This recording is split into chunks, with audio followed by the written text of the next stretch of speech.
Welcome back to another board game tier list. We're talking some more Targi. So if you didn't already see my video on the Targi border cards, that's our first one. Now I'm going to talk about the good cards, and then we'll end with the tribe cards.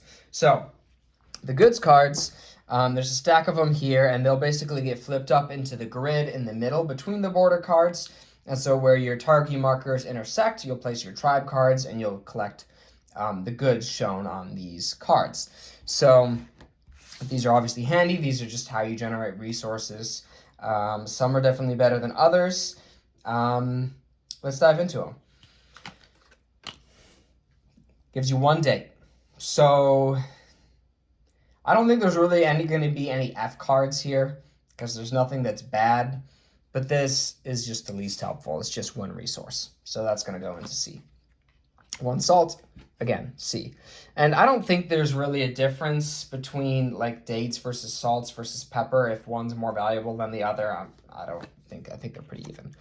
All right, now this one, 2 salt. So obviously just twice as valuable as this. And I think I'm gonna put that in A for now. Definitely one that if I see it come out, I'm interested in trying to figure out how to get my hands on it. If you flip that from Caravan, you're very happy. All right, 1 pepper. 1 gold. So this one is actually, I think, the best one that you can get. Gold is very tough to come by because there's not a space on the border cards that gives you it, except for the trader. And to get a gold from the trader, you have to exchange 3 goods of the same type. So based on that value, this is even better. And I do think that's true.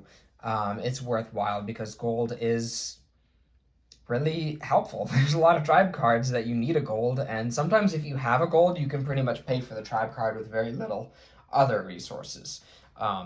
So that's great if you can get that from a goods card.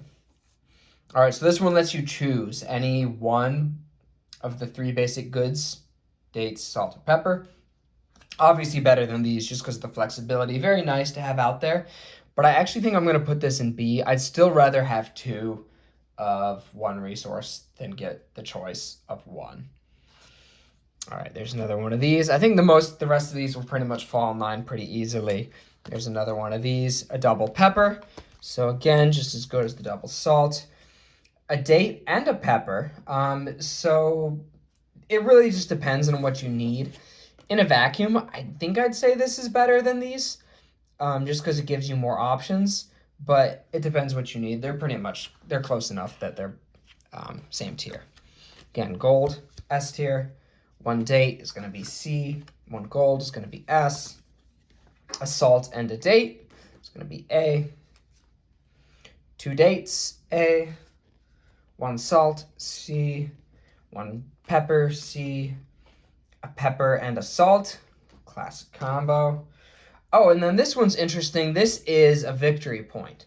So it's kind of weird. All of the rest give you resources. This one actually just gives you a point. Which if you think about the silversmith space, you would have to trade 2 goods for 1 point at that space. So that's good value. But I think I'm just going to put it in B.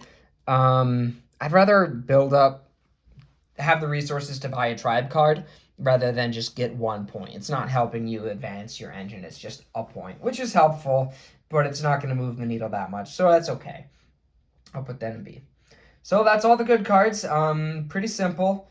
You want gold and you want doubles and you want choice. But as you can see, they're all pretty solid.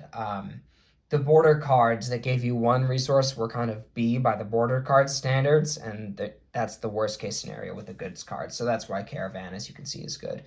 And grabbing goods cards from the middle is pretty helpful. Thanks for watching.